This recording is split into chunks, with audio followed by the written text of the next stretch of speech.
Thank you for joining this meeting to provide your knowledge about the topic on workforce capacity.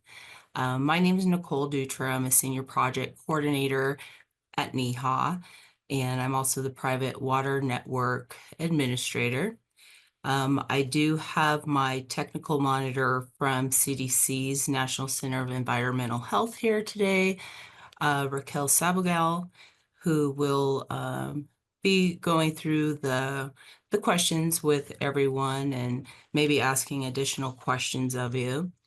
And Kate Malmgren, she's currently an intern for the Private Water Network, she's working on her master's in public health. So thank you both for being here. Raquel, would you like to begin by introducing yourself? Yes. Good afternoon, everybody. I'm Raquel Sabogal. I'm at the CDC at the Center for Environmental Health. I've been working in the private well arena for many years now, and also working with Nicole to build this private water network. Yeah, that's about it. Go ahead. And Kate, would you like to give a quick introduction? Sure. Hi, everyone. My name is Kate Malmgren. As Nicole already mentioned, I am an intern with NEHA this summer. Nicole is my preceptor. I'm doing my master's in public health with an emphasis in occupational health and safety. Thanks for having me today, Nicole. Of course, thank you. Then I will pass the buck. I'll just start up in the left corner here with Brian Fullen.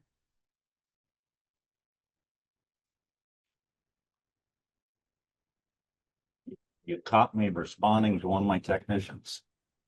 Well, hi, I'm Brian. I am the Environmental Health and Safety Officer for the Confederated Tribe, the Natilla Indian Reservation.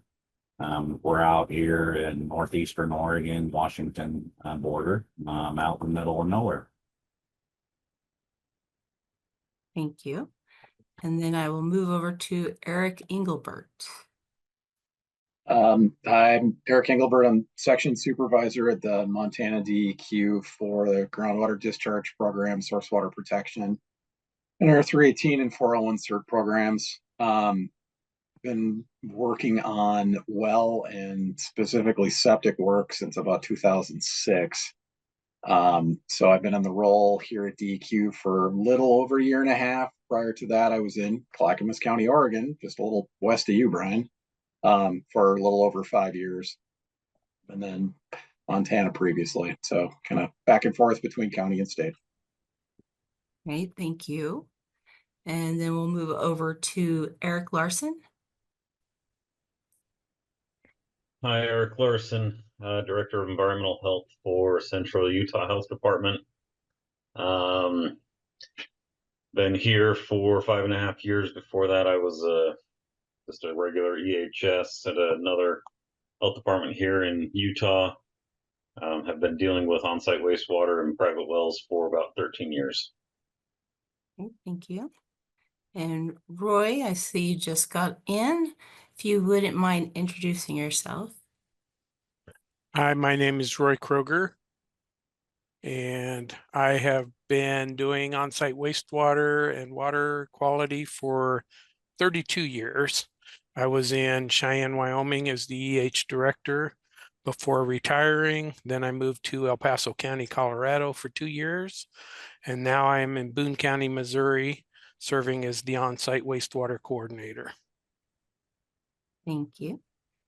And I will move down to bottom left here. Michael, I'm not going to try to say your last name until you say it first. That should be me. Hello. Yes, we could hear you. We can't Hi, see everyone. you. Sorry that my computer I can't put on the. My name is Michael, and I'm calling from Contra Costa County Environmental Health. I work here as a senior environmental health specialist, and in as much as I currently work within the solid waste medical waste management program, I have had experience with land use, and that's um, drinking water, that's potable water and wastewater management for at least 3 years back when I was in Monterey County, Central California. But other than that, it's a pleasure being here, and added knowledge is always a good thing. Great, thank you. And it looks like Lisa had to drop off. She was having trouble with her camera, so she may be trying to jump back in a moment, so I'll just keep an eye on that. So what I will do is I'm going to share my screen with the agenda that I shared with all of you.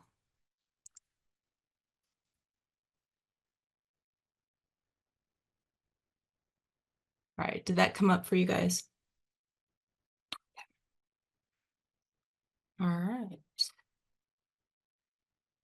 So we got through the 1.1 there, introductions.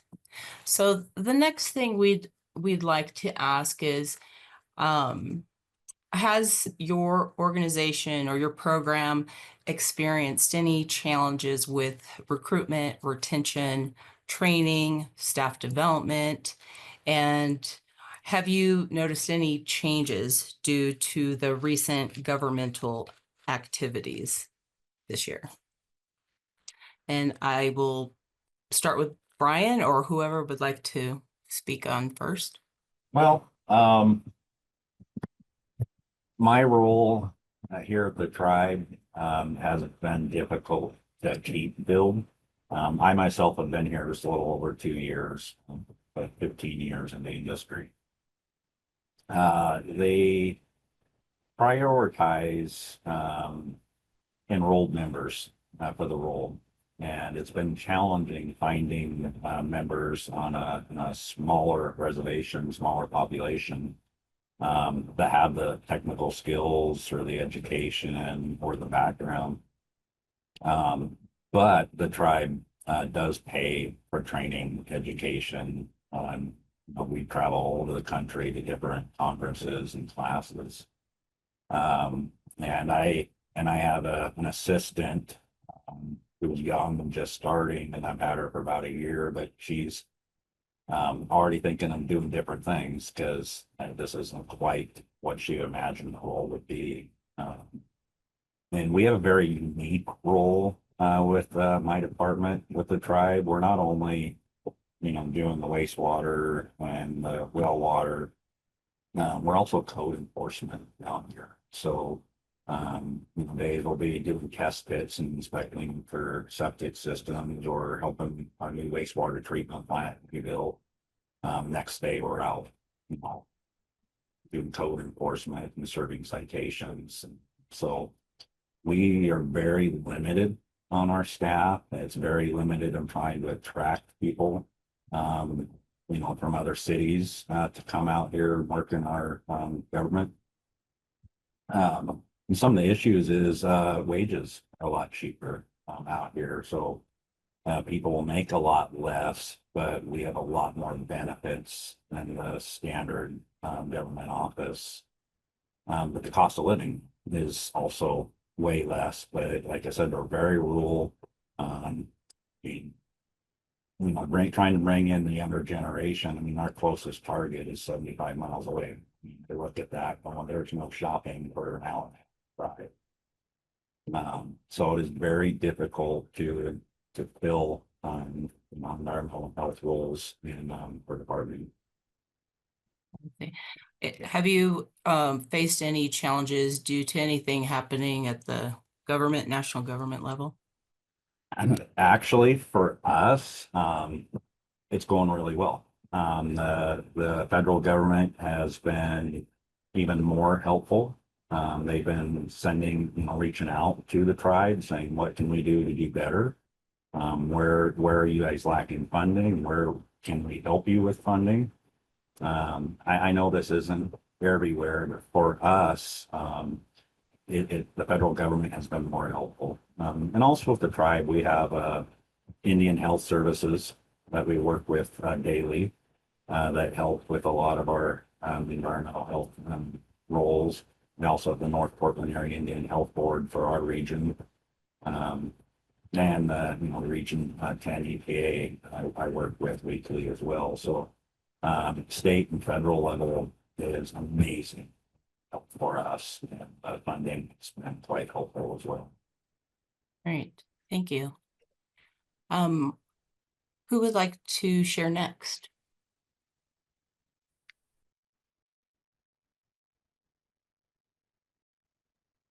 Roy, if you're trying to talk, you're on mute. I'll go. So I am a one-person show here where I'm at.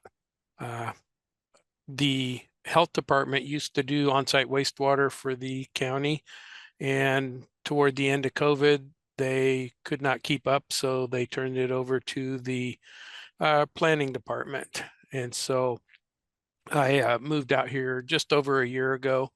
The position was open and I applied, and here I am. So that's kind of how it wound up at the planning, or in the planning department, and with me doing it. The budget, the staffing at this point, I think, is appropriate. So there's no concerns or needs or issues around that at all. And How many- training, I How think. many, Oh, I'm go ahead. sorry, how many properties do you serve alone? Or how large a population? So the population's about 190,000 for the And county. how many wells are on-site septic? So last year we did about 150 permits. Okay. When I was in Wyoming, we were doing around 300 permits in our county. And when I was in Colorado Springs, we were doing over 600 a year. Okay. And have you noticed any changes due to government? No, I think being at the local level, we are pretty isolated from the federal government concerns. Okay, all right. Great. And Eric, I saw you come off mute a moment ago, so. Yeah, my previous role at Clackamas County, more environmental health, I would argue focused on where I'm at now with DEQ. We had the retention piece, pay, like Brian had mentioned, was a big thing. You have limited levers to pull as a government agency in order to incentivize people to stick around. Filling those vacancies, especially for my field team, was extremely difficult. I think for a few reasons, one of which the licensing pool in the state of Oregon is pretty limited. And then it gets even more limited, like for our team, where we were doing the on-site wastewater, trying to find folks that have a sufficient background to be able to get out and do that work was really hard. It was kind of a bummer because it didn't feel like the state was doing a whole lot to try to pump those ranks up. And I did talk to a few folks that had been interested in applying for vacancies and had reached out to the licensing board, and they didn't feel like they were getting the support that they would have wanted to try to be able to get those licenses, which was really a disappointing thing to hear. We've all gone to conferences and there's more and more gray hair and there's less and less, new folks coming up. So I would hope that we'd be doing everything we could to bring folks in rather than put up roadblocks. Switching gears to Montana, the challenge that I just had a permit writer position open, and with things that are shaken out at the feds right now, the timing was great from the hiring standpoint because I had just a ton of applicants. Unfortunately, those were folks that were, had just found themselves out of a job. So I had a lot of people to pick from. That said, finding, permit writers pretty specialized role. So trying to find somebody with that kind of a background that's also willing to do that kind of work was pretty tough. And one piece, and I'll shut up and let somebody else go, but one thing that I noticed between both roles that we really struggle with is how do you, you've only got so much real estate within your job posting. How do you articulate and how do you communicate what the role is actually going to be to someone who may not be familiar with it? How do you get with all the tools and Indeed, and everybody's getting blasted with job postings. How do you make it so somebody stops and reads it, and there's also enough information that they have a good idea going in, so they don't get hired, and they're there for a month going, oh my God, I had no idea this is what I'm going to be doing. I'm out of here. And then you're doing the hiring cycle again. Good feedback. Thank you. Who would like to go next? And Tim, I know you just jumped on. We're on number 2 of the question list there.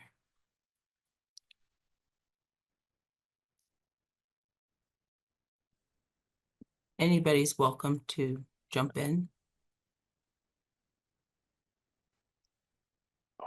I'll throw out for us, the difficulty is actually hiring senior positions. We have a problem where we have our county staff are paid by the local county board of health, and it's a structural problem in that there's a policy with the state positions that if you transition from a county role to a state role, you lose your accrued leave, and you're starting out at 0 seniority, 0 tenure level for how you accrue leave going forward. And the pay bump isn't that great to overcome that loss of accrued leave. So it ends up being a problem going through there. Secondly, over half of our staff have less than 5 years across the state.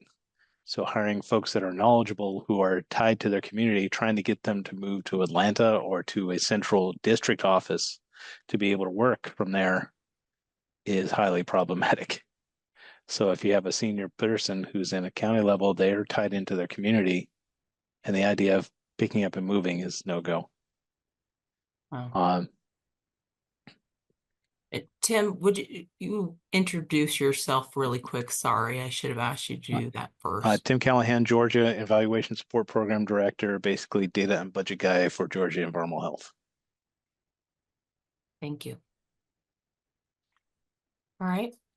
Any other insight on challenges with recruitment or retention, training? What about training? Do you all have training programs that are effective and efficient for well programs and on-site wastewater? For us, if it's all right, if I jump in, is our tribal government encourages, not just our department, but everybody in our tribal government to find conferences, find trainings, and they will pay for it. And they really, at minimum, want us to go to 2 different trainings a year. So, I may be in Seattle for 1 week in May, and then I'll be in New York at the end of summer for another training. And they're really on top about paying for these trainings. So training is highly encouraged. The one thing I also wanted to touch base on is above is within our government office, twice a year, sometimes 3 times a year, people can sign up to do a job shadow. And so we'll get people from different departments that may be thinking here that will follow us around early, show them the ins and outs of the job. It's really effective for some departments. Great. All right. We've been really effective with a combination of on-demand online training, set training sessions via Teams, and then 2 weeks worth of in-person training for soil studies and for system install examples. We have developed a training center in Griffin, Georgia, in cooperation with the University of Georgia to do some stuff. It would actually to show here's how a system goes in, here's the things to look out for on-site systems. For well training, there's what we call the newbie training, just basically teaching them how to take a water sample, do the test. We only do bacterial testing, coliform full alert testing for that. And we teach them about well construction and remediation steps, but with no authority, all we can do is be consultative. So training there is minimal. But in every case, like in the case of the on-site, there's 2 levels of training. There's Inspector 1 level, where there's a certification program we have. Inspector 1, they have to pass all the various contractor tests. Inspector 2, they have to pass a soil morphology test. And we provide training to accommodate both of those. Okay. Who in Georgia, who is responsible for doing the assessment of the soil or whatnot, for the installation?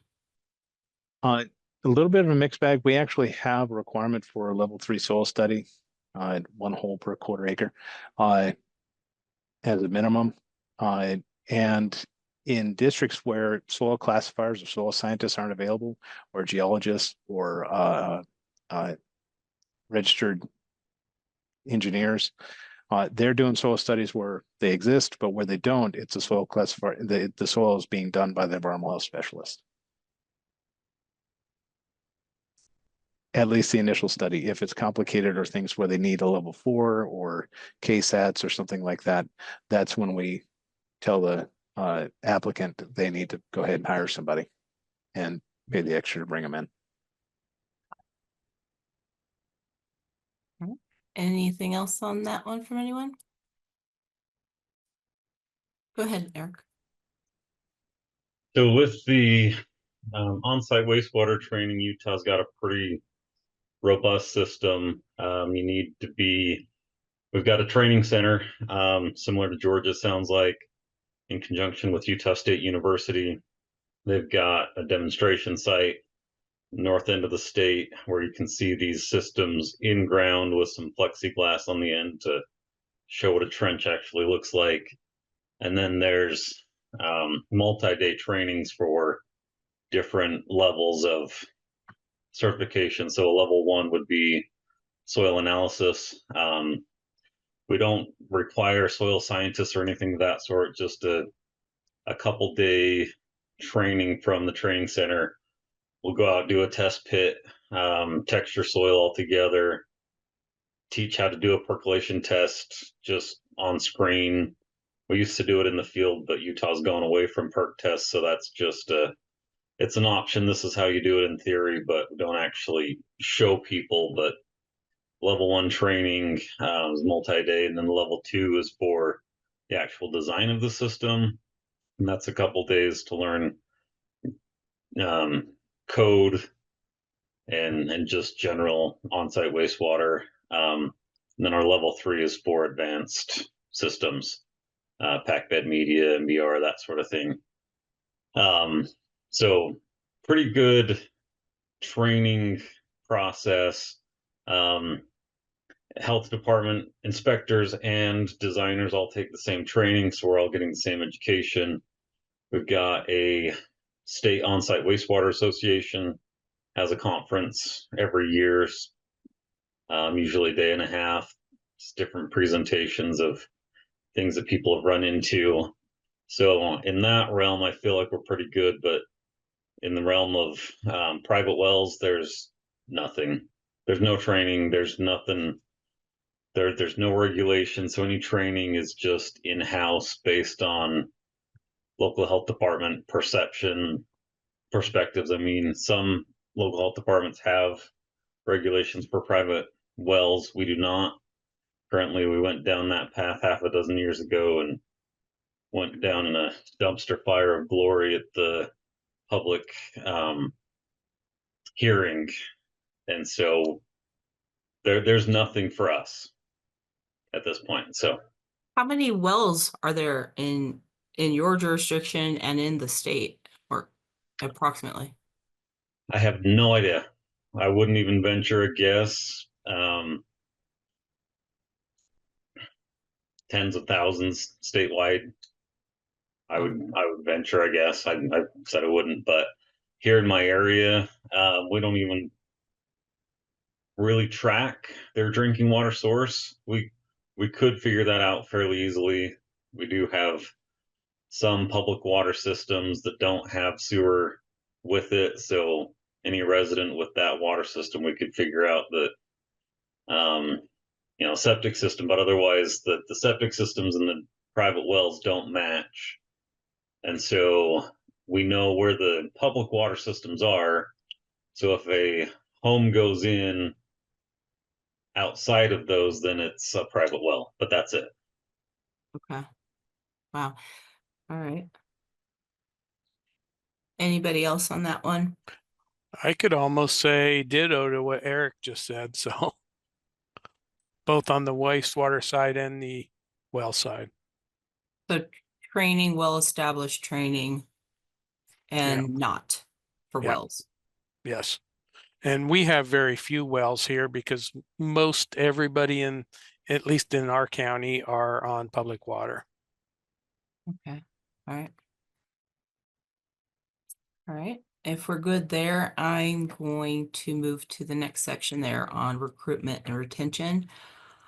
And some of you, I think, already addressed this one, but what roles or positions are you finding most difficult to fill currently? I know Tim said senior management. I kind of skipped that step, so I'll go. Very rural. I've got 6 counties in my jurisdiction, about 17,000 square miles, population of just under 100,000. So we've got we probably have about 3 communities that have more than 8,000. Otherwise, we have a whole bunch of communities of several hundred to a couple thousand population. So very remote, very spread out. We have a state college located within my boundaries, but otherwise, from my office, it's about a 2-hour drive. So whatever that is, 120 miles to the nearest university. I've only got 3 inspectors for my 17,000 square miles. So if I lose one, I'm down a third of my staff. I've got another part-timer that runs our lab to check the water samples. But if I lose somebody, we just advertise normally. We put on our website, go to Indeed. We've got the Utah Environmental Health Association. They've got a job board. I can get it posted there. It's hard to fill positions. I've lucked out where I've only been out an inspector for a few months before I can find somebody else, maybe 6 months at the most. In the 5.5 years I've been here, I've had to replace 4 inspectors, either through retirement or jumping to the next county over for higher pay, or somebody wanting to start their own business, all other various things. But recruiting straight out of college seems the best way to go. Luckily, I'm small enough, I don't need those senior inspectors. That's me. So beyond that, I'm happy to train fresh blood. Right. Anybody else on that one? All right. So what skills or expertise gaps are you noticing most frequently?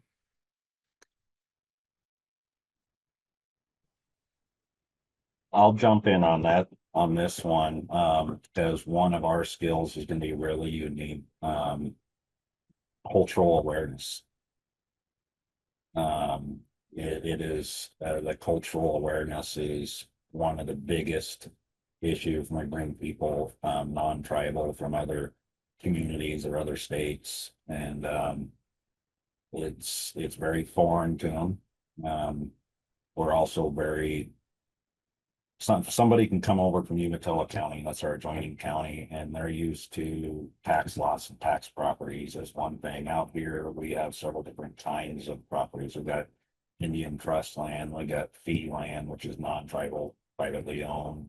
We got scattered sites, and even with our test pits, we have to have 1 or 2 cultural monitors. So every time a hole's dug out here, it's a big cultural significance, and a lot of test pits get shut down really quick because things do get dug up. So for us, it's the cultural awareness is one of our biggest issues, and seems to be one of the hardest things for us to keep people, is because they offend wrong.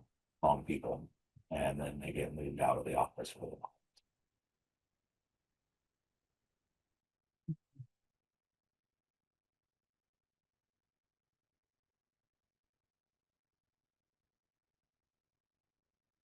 I see your chat. Thanks, Tim. I think Tim's hit it right on the head. I don't have the problem here because I'm a one-man show, but in previous positions, getting people to make the hard decisions and to communicate those well seems to be really difficult. So communication skills really need to be upgraded throughout the country. Agreed. Okay. We've actively engaged trying to address, the stereotypes of the generational communication differences. And we're dealing with, Gen Alpha coming in where they spent essentially the folks we're going to see in the next 3 to 5 years are going to be the ones that graduated high school where they were doing nothing but online interaction and then went into college with much the same. So their ability to actually actively engage with eye-to-eye contact even can be a challenge. And we've seen this in trainings.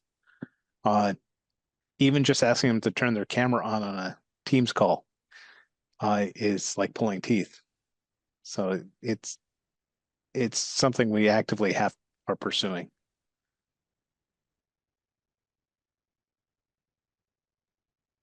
And I think on that note, and you have to have that social skill in this field, I think, with well owners, septics, homeowners in general. That's a hard one. I'll jump in too and more or less echo. I mentioned I'm more than happy to take fresh blood, but on that note, I've got an inspector that is fine having a face-to-face conversation, but will not return phone calls or emails or in general. And I get complaints that they just can't get a hold of this guy. And I have the same problem. He's in a remote office that's a little over an hour drive from mine. It takes him a day to respond to my emails. And he could be out in the field. I don't actually know, but communication's an issue.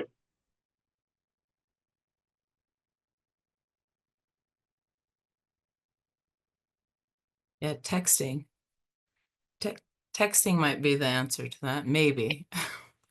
He responds via text much quicker, but my septic designers and homeowners don't have that ability. Yeah. All right.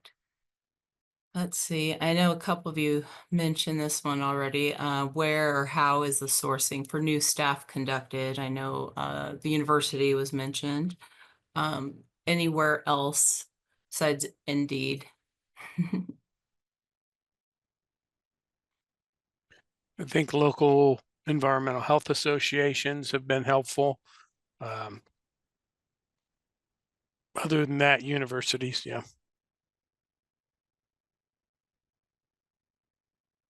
All right. What efforts are made by your agency's leadership to retain your staff? I can jump in on that. We've tried to make good use and encourage people to work a hybrid schedule, as appropriate, have folks, previously just have folks head out to the field from home, or the way our schedule was set up, some folks had dedicated office days, but give them the option to work from home is kind of a sweetener. Was a big one, and schedule flexibility, because again, government agency, you don't have a lot of opportunity to give people bonuses oftentimes. So just trying to be flexible with people's, work-life balance as much as we could. Okay, great. Other things that your agency or program leadership does to retain? I can jump in again. our administration is focused on wellness pretty heavily recently. It started during COVID to keep the nurses from burnout and whatnot, but has really transitioned to a comfortable environment to work for. We'll take a day and just go to the nearest national park and pay people to be outside. So that's really helped to appreciate the cultural environment, but also, like Eric mentioned, working for the government, there's not a lot of opportunity for great compensation. But our director is really good about doing salary surveys periodically, and we just did one, I don't know, a year or so ago. And my inspectors got a 15% raise. That our board won't allow raises, but it was a salary adjustment, so that helped. Wow, okay. All right. Let's see. What are the main contributing factors to staff turnover besides pay?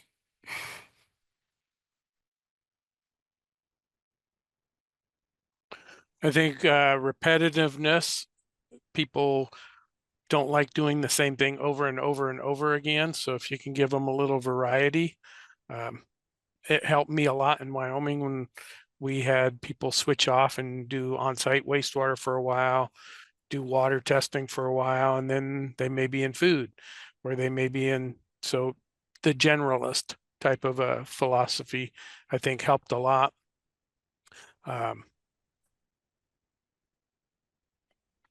That's I think, interesting.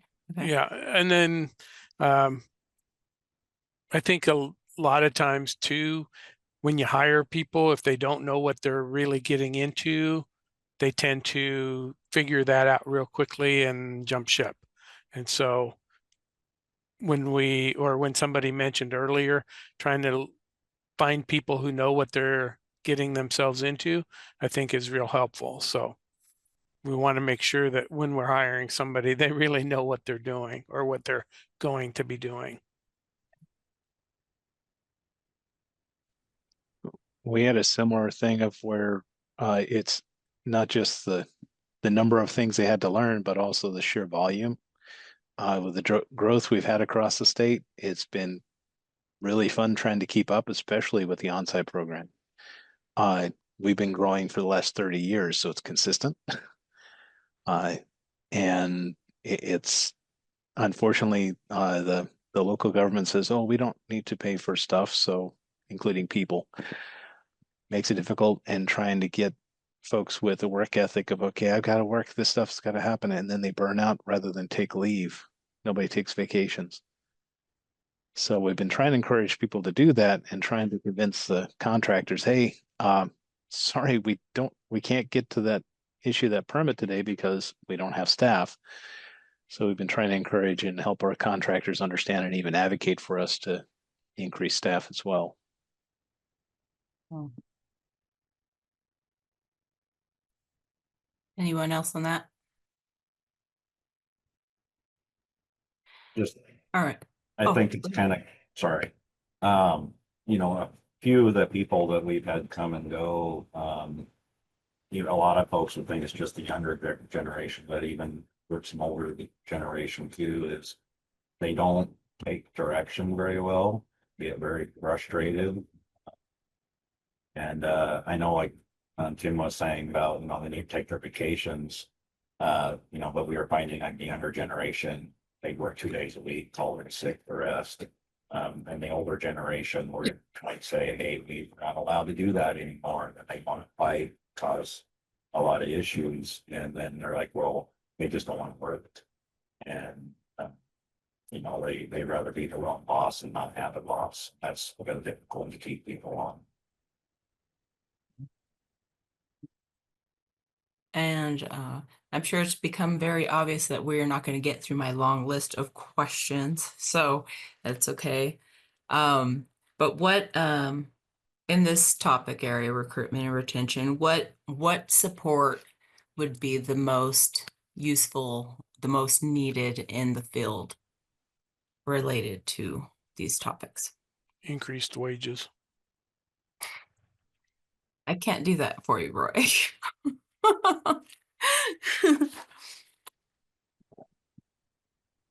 I can't remember who else it was that mentioned that they did a salary study and they got that 15%. We did a similar thing in 2017 and showed regionally the discrepancy between public and private, and then had cost of living increase weighted salary study to show comparative assessment between different states and, of course, Atlanta versus rural Georgia. And with consistent messaging from the key management, all the health directors across the state saying the same thing based on that salary study, convinced legislator and governor's office to do a massive investment to help increase our pay. And we've kept that message going, and it's helped with the salary side of things. It's just a matter of trying to keep up with the workload. Okay. The other piece that I pulled was a well-specific outline of what the responsibilities of the particular roles are. Having that when you're trying to recruit, so that people know right away, oh, I'll be responsible for this, that, and the other thing, and not be surprised once they're on staff. Something that outlines more specific, and I imagine that's probably very different across states and from county to county. That's a challenge. Okay. What else? No, And this Bill, might be oh, sorry, go ahead. this might be a state specific thing, but I think, and again, I looked to Oregon, but having a review to make sure that the licensing requirements and the education requirements are actually commensurate with the work being done. As an example, do you need to be a full-fledged soil scientist? I'm just speaking for state of Oregon. Do you need to be a full-fledged soil scientist to do a test pit evaluation when your soils are going to fall into one of three buckets? Based on my experience there, I would argue no. Does that then, these really high education requirements that might not be necessary for some of the work, is that adding an extra barrier to people getting licenses? Possibly. I know it's a broken record, but I mean, just the dearth of folks that were out there with licenses, was really an impediment to trying to bring people in. And, as people retire out of the roles too, trying to bring kids in that actually have a license and trying to get them that license seemed to be a barrier. So whatever we can do to encourage folks, educate them about it, make sure that we're right sizing on the licensing requirements, I think would be huge. Okay. And private well training was another one that's much needed.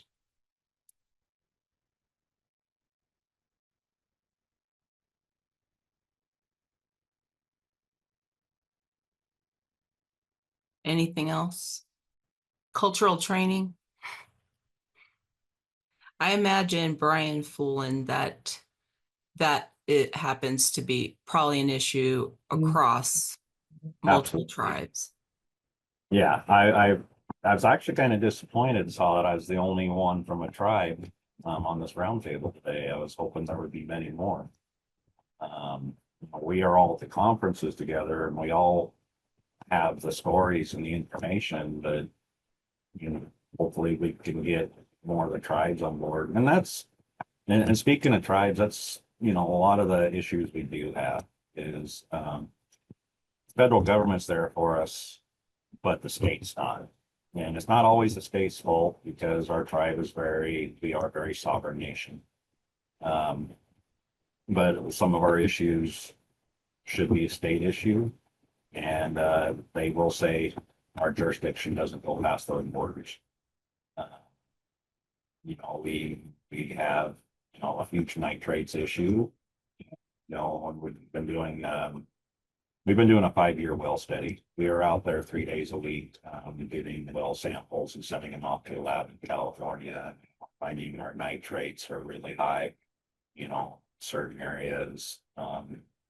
For us, 34 parts per million is pretty high. nitrates, but we can look for terrain seeds coming down from the farm fields that are out of our boundaries. And, but on the state side, and, so when it comes to working with ODEQ, they're like, sorry, that's not our jurisdiction. They don't want to work together. So a lot of tribes, we rely on the federal government, but we're not getting the help from our neighboring counties or our state. That's unfortunate because any problems that you're having, the county next door, they're probably having that same problem. Yeah. Absolutely. We have a river that goes right through our reservation, Tiller River. We have main freeway that goes through the middle. We're also got main railroad that goes through just outside of our reservation boundaries, but on the ceded lands. We just had a big train wreck on the Columbia River. And we weren't getting the communication from the state on that, even though we should, because it affects first foods. So it's working with the more the local counties, cities, and state, but it's more difficult.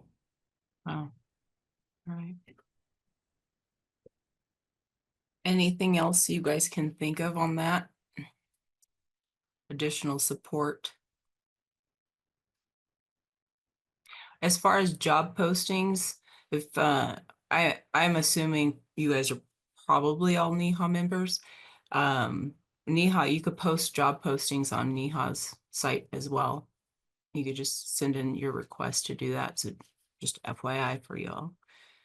Because I know lots of students look at NEHA's site to see what jobs are out there as they're getting ready to move into the land of working.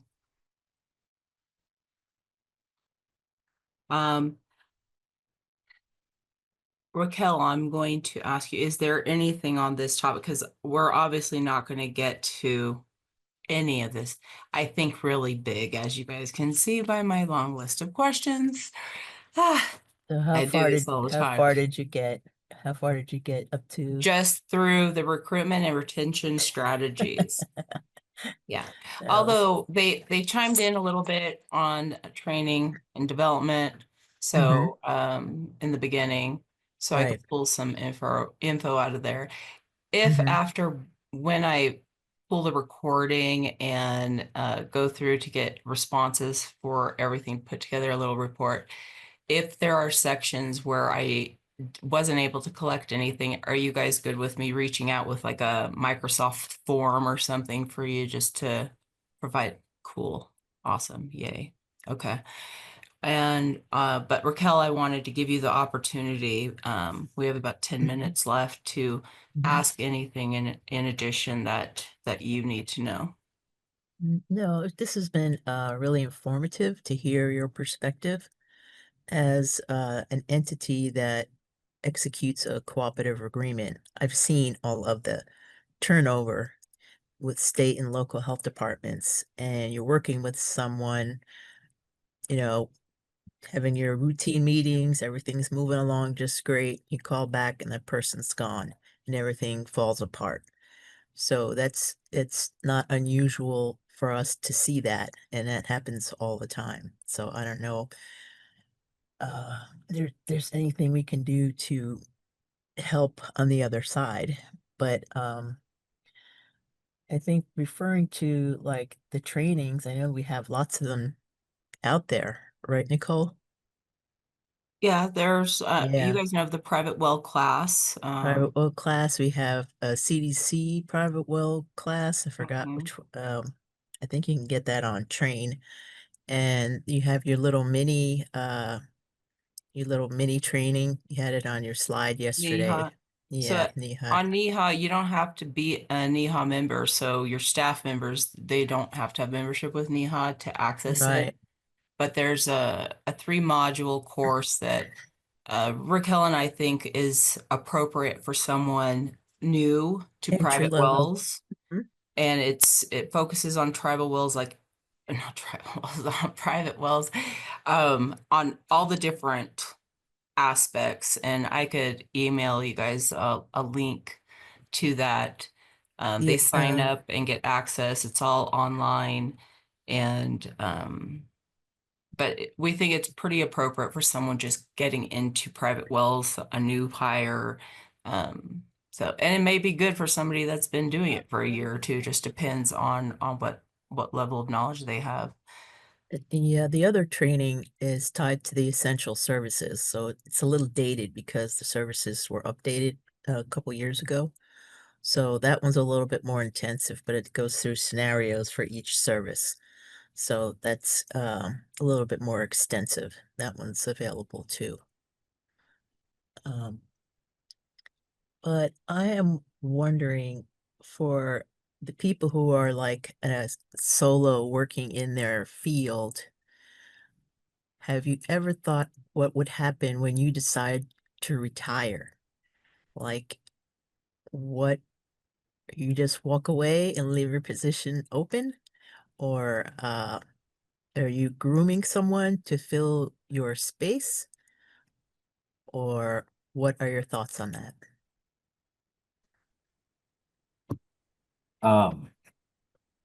My predecessor, the person that was here before me, they'd put a book together, but it was, my position was open for 5 years.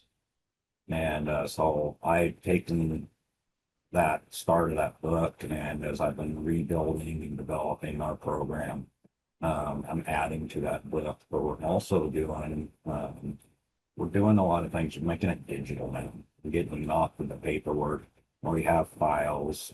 So anybody that comes in, they can go to these files and go, you know, this is what I'm doing today. This is what we're expected to do. These are rules, our codes. These are our contacts. These are who we talk to when we need help. You know, because I don't know everything. People I talk to don't know everything, but it's nice to have a support system where I can go, this is something I haven't seen. So if I was to not make it to work tomorrow and somebody to take over, they'd just be able to click on this file and say, this is what this job description is. Yep.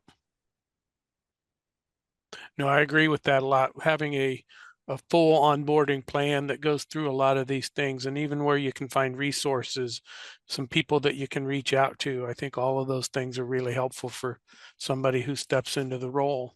But I also think that technology plays a lot of has a big role in this as well, because one of the things that I've talked about is with the advent of AI, you know, what of the paperwork part, the office part, can AI do? And maybe reduce it so that a new hire doesn't have to do that right away, or somebody who's stepping into a management role doesn't have to do that right away.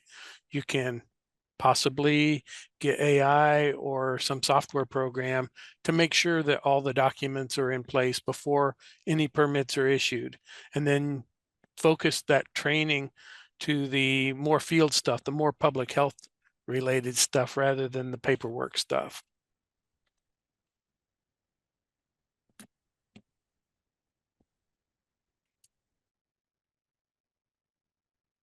I think the most important thing, and I've heard said a couple of things, is communication. You know, we're communicating with our office, our staff, and we're talking and communicating with the clients, the homeowners out in the field, and being respectful.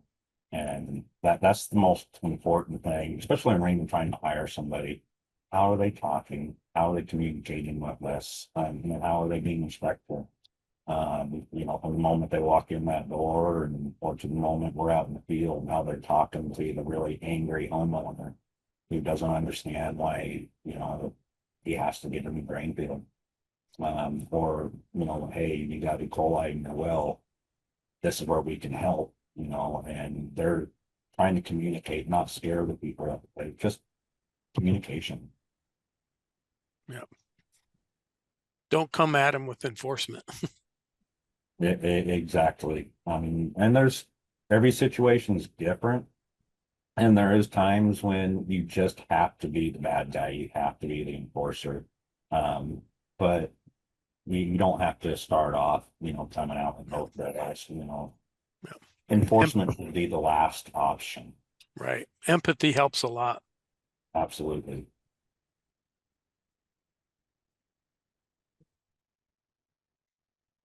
Any I want to last? second. I want to second the reference of contacts. We have a document we kind of call the Book of Everything here, where it's basically everybody seems to call environmental health because they think we know something. We just happen to know everybody.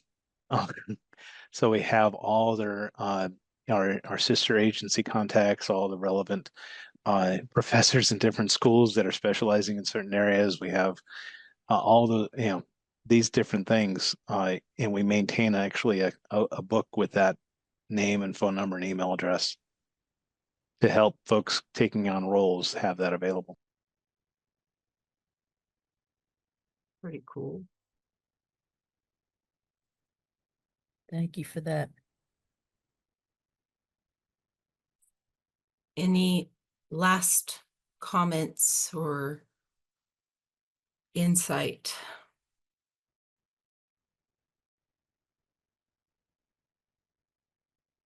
All right. Well, wonderful. Thank you all for taking your time to join us and help us get a better understanding of what's happening out there and try to see where we're able to support. And after I get a chance to go through everything, I'll probably reach out with I'll try not to make it very long, just with the critical needed information, but I'll probably send out a form just to get a little bit more info on some of the other topics there. And if there's something you feel that Neha can help with or point you in the right direction, please feel free to reach out anytime. Yeah, I've gotten to know a lot of people in private wells and on-site wastewater. So I don't know. I'm not an expert in either at all, but I've learned a bit, but I know a lot of experts in there. So feel free to reach out anytime. Have your staff attend the webinars whenever we do one on the different topics. And yeah, so thank you. Appreciate your time today. And I'll be in touch. Thanks, Nicole. Thank you, everyone. Thanks, Thank you. Nicole. Thank you. Pleasure to meet everyone. Hope to touch base again. Awesome. Take care. Thank you. Thank Bye. you. Bye-bye.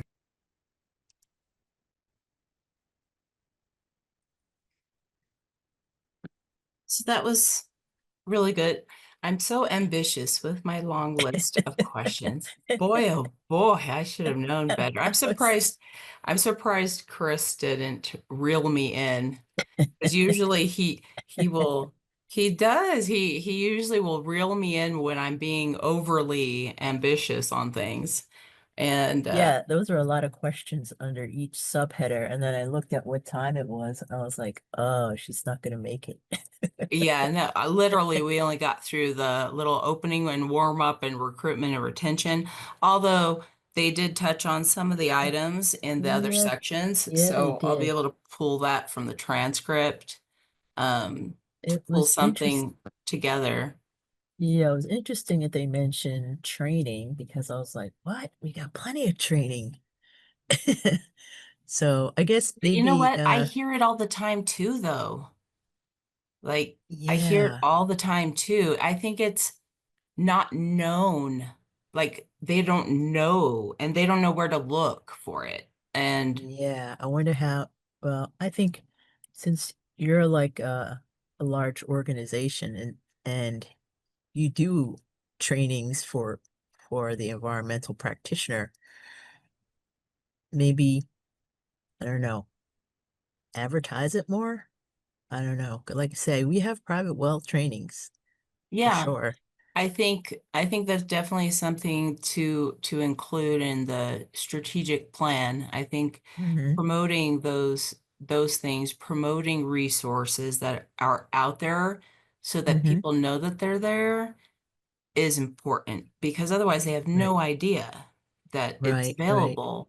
Hmm. So, I mean, it's just, I mean, the prime example is people didn't know that the private water network was there until I was talking about it and putting it up everywhere and posting it and sending it out. Right. And then You now put we a have lot- like so you- many people that signed up for it, but they Yeah. didn't know it was there before. And you And put a lot of effort into that. You know what I'm saying? You worked at promoting it. So yeah, and maybe it we would can just do take the that more. same. It would take effort just to inform and Yeah. educate professionals that, hey, this is here for you to utilize. Right. And we can incorporate, like we could put together like a whole, you know, resource sheet of, hey, here's all the trainings on this, here's all the trainings for Mhm. that. Yeah. You know that for my food project with CDC with Dr. Uh-huh. Brown, Right. most of the funding that I get for that project, I spend Right. it on traveling professionals from all over the country to an Mhm. in-person training every year. That's what that bulk of that Ah. funding goes to. Yeah. And it is like the most, like, they love it. The people that go every year, like it's like their most exciting training event that they go to, like every single year, because they walk away with so much new knowledge. And, and I don't know if private wells and on-site wastewater, if that's even a Oh, you're back. feasible thought to do something like that, or I don't know, more online trainings or seminars that focus in on a specific type of thing that needs to be trained well. I Right. don't know, on different Right. skills. Because I know we have that the private water training with the essential services, and that's a little outdated, and we were hoping to get money to update it. Um, I don't know if that's ever gonna happen, but something like that. Well, maybe that's something I take and put in the strategic plan to Mhm. do, you know, how revamped does it need to be? Yeah, well, I'd have to figure that out because I know we developed that training here. You know, Martin Kalis. Mm-mm. I don't know if you met him. He did a lot. He did that training with me, and we did it with NEHA, Tulane, Texas Health Institute, and us.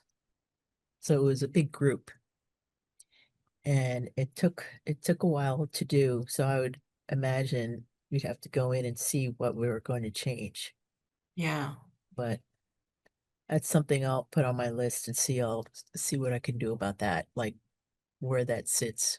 If it's last time I asked, they're like, "Oh, we have no money. We can't afford that." And we're like, "Okay, we'll just leave it as it Where is." is that housed at? That's what I was looking for. I think it's on. Because you know that yesterday I spent some time on CDC's website Mhm. looking up resources for wells, Uh-huh. and there's everything got moved into the archives, but you can't even open it out of the archive. It's just like a picture or a mention of the resource, and Yeah. it's not even there for you to open it. It's Uh, like really dumb. And I was like, well, why even bother putting it here if I can't open the resource? Like, and oh, I was just so frustrated with it. I'm I like, used who to I did used to this? I used to remember where everything was before. Gonna see. Let me see. Private drinking. I'm gonna find the link because you're right. Everything got moved around. Oh, it is moved around, and it's Yeah. made it very difficult to find things. And sometimes if you type it in what it was called before, oh, it'll tell you it doesn't recognize what what you're wanting. Like, and I'm like, oh my God, dude, what? Oh God. Yeah, I'm looking at our website. Ay, ay, ay. Yeah. Well, I'll find you the link because I think it was available on something called Train, but I Train. don't I know remember if there being Train. I don't uh know that Train still exists. I don't know if it exists either. Oh, no. Doesn't help. I'll start working on that, see if I could find where that training class went. Because safe water for community. Oh, that's old. Even like the communication resources, Yeah. because that was something I've heard multiple times as well, is the lack of resources. And local departments, they don't have time to have someone sit and design and put together a social media ad on why you should test your well. um so We have so they many want of things them. that are pre-printed, and I know CDC had a whole marketing team that developed all kinds of stuff. Well, guess what? Correct. You can't even click on it. It shows you photos of what some of them look like for water. Uh-huh. And you can't even click on it to open it. It just shows you a photo of it in the archive. And I'm like, Uh, you guys, that's a ripoff. why would Yeah. they do that? I'm like, Yeah. really? Right. Because I Yeah. wanted to create like a marketing promotion folder inside Yeah. on the platform in the community for them, like a little library of resources for marketing out to your communities. And I knew CDC had a whole bunch. So I was like, oh, I'm gonna go in there. What? And I went, oh, I thought I found it, went to click on it, and nothing happens. And I'm like, you're kidding me. So I tried a different one, nothing happens. And I'm like, you guys won't let anybody access these. There's nothing wrong with those marketing pieces. Like, why can't we use them? Like, how dumb. You guys spent money creating them and now we can't use them. So I don't know who made that decision, but to put them Mm. there and not allow you to even utilize them. You can't Well, open them. remember we all were cut a couple months ago. They thought we were gone for good. So that's probably why all that stuff went that way. That's just horrible. Do they think that Yeah, communities across the country don't need those things? of course not.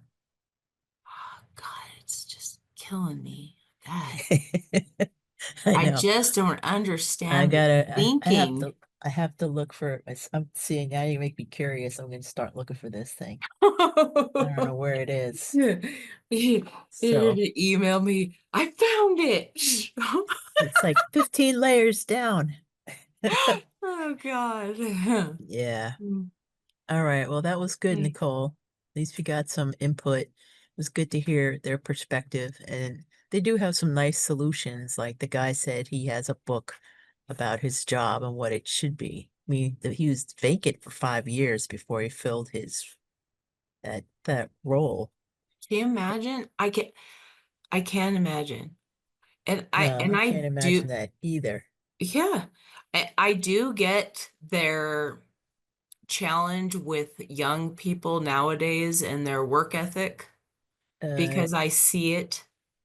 I see it everywhere. And so I have a 20-year-old son who's at the University of Nevada here in Reno, and he's doing ROTC, and he works part-time at the golf course.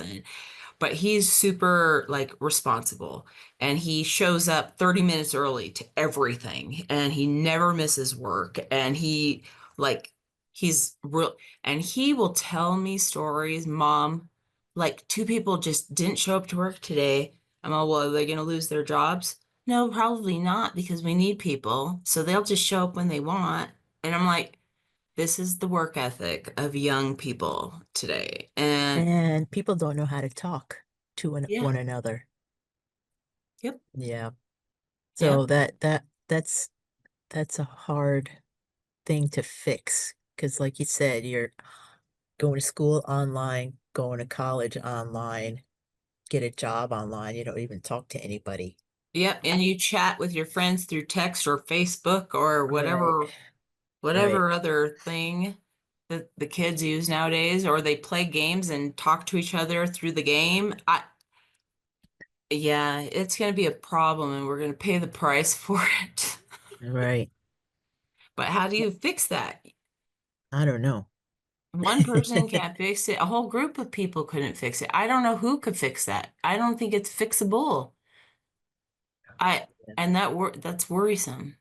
Yeah, especially for jobs like these where you need to meet people in the field and talk to people in the field. So Yeah. Yeah, it's so crazy to me. maybe you can make a training class on how to be polite. And show up to work. And show up to work. So this is what you do. And if you're gonna be Oh, late, you call ahead. geez. One on communication skills, communicating and engaging people. Yeah, And I think I could do a good one on that one. yeah. Engaging communities. I don't know. I think I could do a good one on. Yeah, I used to work before this job and before I worked for state of Nevada. I used to work for Catholic Charities of Northern Nevada, and I was their community outreach manager. Ah, And that, to me, I still think of the experiences I had going out to community, and I would go on tribal lands too, to help them with like Medicaid or food stamps or whatever it was, take clothing out mhm, there or whatever. right. So sometimes I would drive 2 hours out Mm, of Reno to go to different communities, but I had several throughout Reno as mm, well. And at first it was difficult to get people to come to you and tell you what what yeah, problems or issues they were having or what they need help with.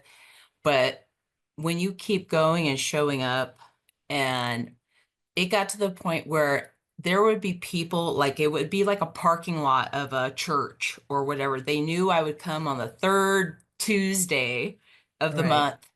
I would already have a group waiting for me as I was pulling in to get there. Like Yeah, it got to that point. It's just that building trust, the engagement, right, showing that you care genuinely for what they need in their lives to help improve their family right, situation right. or whatever it is. And yeah, so and I think people give up if they don't get the response they wanted at first. It's just like a new job, like, oh, I didn't like doing that, so I'm leaving now. Yeah, But God, but I'm also well, hard-headed and I don't ever give up on anything. So yeah. That we know. All right. all Okay, right, well, I will let you go, that was Raquel. good. Yeah, I gotta go and talk to Brian. I think he's still here. So, Okay. all I'll right. When pull I find together that, a little summary report of everything and share it with you. yeah, and if I Just find that give training me like a class, week, please, okay. to get you that.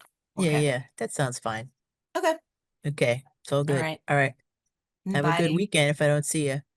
You too. I Take know we've care. been seeing each other like every day. I know, this week at least.